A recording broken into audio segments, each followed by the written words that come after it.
ফের রাজপথ গর্জে উঠল প্রতিবাদে। ফের রাজপথে নেমে প্রতিবাদ নাগরিক মঞ্চের। দুটো বিষয় নিয়ে নাগরিক মঞ্চের প্রতিবাদ, একদিকে যাদবপুর কাণ্ড, অন্যদিকে আরজি করের ঘটনা।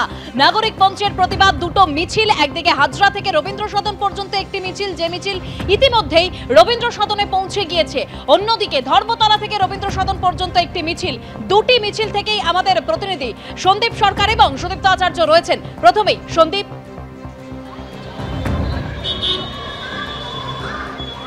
দেখো এই মুহূর্তে পায়ে পায়ে মিছিল এসে পৌঁছেছে রবীন্দ্র সদনে। মিছিল গিয়ে শেষ হবে রানুছায়া মঞ্চে, অর্থাৎ একাডেমি অফ ফাইন আর্টসের সামনে। তুমি দেখতে পাবে মিছিলের একদম সামনেই রয়েছে নাগরিক মিছিল লেখা বিশাল ব্যানার, এবং সেখানে অভয়ার হত্যার 7 মাস এবং মন্ত্রীর গাড়ির চাকায় শিক্ষার সর্বনাশ, এই শব্দবন্ধ বাক্য ব্যবহার করা হয়েছে। এবং আমরা দেখতে পাচ্ছি যে এই মিছিল এগিয়ে যাচ্ছে রানুছায়া মঞ্চের দিকে। আজকে আরজিকর কাণ্ডের 7 মাস পূর্ণ হলো। 9ই অগস্ট ঘটনা ঘটেছিল, 18ই অগস্ট গভীর রাতে, অর্থাৎ 9ই অগস্ট ভোরে এই বিষয়টি সামনে আসে, এবং তারপর থেকে তদন্ত প্রক্রিয়া, শিয়ালদা আদালতে বিচার প্রক্রিয়া শেষ হয়েছে। তারপরেও একাধিক দাবি, তদন্তের অসঙ্গতি, তদন্তের ফাঁকফোকর, এই সমস্ত কিছু নিয়ে কখনো কলকাতা হাইকোর্টে, কখনো সুপ্রিম কোর্টের দ্বারস্থ হয়েছেন আরজিকরের নিহত তরুণী চিকিৎসকের পরিবারের সদস্যরা। তারপরে এখনো পর্যন্ত সেই মামলা বিচারাধীন। সেই জায়গায় দাঁড়িয়ে আজকে আরজিকর কাণ্ডের যখন 7 মাস পূর্ণ হচ্ছে, তখন আরও একবার রাজপথে মিছিল আমরা দেখতে পেলাম আরজিকরের ইস্যুকে সামনে রেখে। আর অন্যদিকে আরজিকরের পাশাপাশি যাদবপুর বিশ্ববিদ্যালয়ের ইন্দ্রানুজ রায়, তার আহত হওয়ার ঘটনা, শিক্ষামন্ত্রী ব্রাত্য বসুর গাড়ির চাকায় আহত হওয়ার অভিযোগ, এই সব মিলিয়ে কিন্তু আজকে এই নাগরিক প্রতিবাদ মিছিলের ডাক দেওয়া হয়েছে।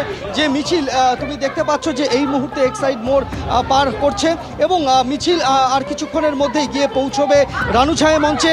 সেখানে নাগরিক সমাজের যারা অংশ রয়েছেন তারা তাদের বক্তব্য রাখবেন। আরজিকরের নিহত তরুণী চিকিৎসকের বাবা মা, তাদেরও থাকার কথা রয়েছে আজকের এই কর্মসূচিতে। এবং আরেকটি মিছিল, সেই মিছিল সেটাও কিন্তু একই সময়, যখন হাজরা থেকে মিছিল পায়ে হাঁটা শুরু করেছে, তখন ধর্মতলা থেকে আরেকটি মিছিল বের হয়েছে, সেটাও কিন্তু একই জায়গায় এসে শেষ হবে আর কিছুক্ষণের মধ্যে।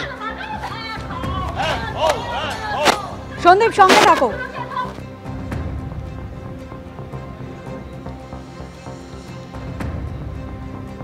আমাদের দাবি, আমাদের বাংলার মেয়ে 7 মাস ধরে বিচার পায়নি। তার সঙ্গে শাসকের ঔদ্ধত্য মনে করে তারা মানুষকে খুন করতে পারে, করাতে পারে, তারা দুর্নীতি দুর্বৃত্ত চক্রকে প্রশ্রয় দিতে পারে, তারা অপরাধীদের আড়াল করতে পারে, তারা যে প্রমাণ লোপাট করতে পারে। এবং অভয়াকাণ্ডের পর একের পর এক বাংলার মেয়েরা, বিভিন্ন বয়সের মেয়েরা বিভিন্ন জেলায় তারা নৃশংস অত্যাচারের ভিতর দিয়ে তাদেরকে খুন করা হয়েছে। প্রত্যেকটি জায়গায় শাসকের বিরুদ্ধে কোথাও একটা আঙুল উঠেছে। অতি সম্প্রতি শাসকের ঔদ্ধত্যের চরম সীমা আমরা দেখেছিলাম যাদবপুর ইউনিভার্সিটিতে আন্দোলন, গণতান্ত্রিক দাবিতে আন্দোলনরত ছাত্রছাত্রীদের উপর যখন শিক্ষামন্ত্রীর গাড়ি তাদেরকে পিছিয়ে দেওয়ার চেষ্টা করে। আমরা মনে করি শাসকের এই ঔদ্ধত্য, এটার জন্যে নাগরিক সমাজ আজকে যে রাস্তায় নেমেছে, অভয়া মঞ্চ যারা দীর্ঘদিন ধরে বিচার চেয়ে রাস্তায় ছিল, বাংলার মেয়েদের জন্য বিচার চেয়ে রাস্তায় ছিল, তারাও আজকের এই মিছিলে একসঙ্গে সামিল হয়েছে।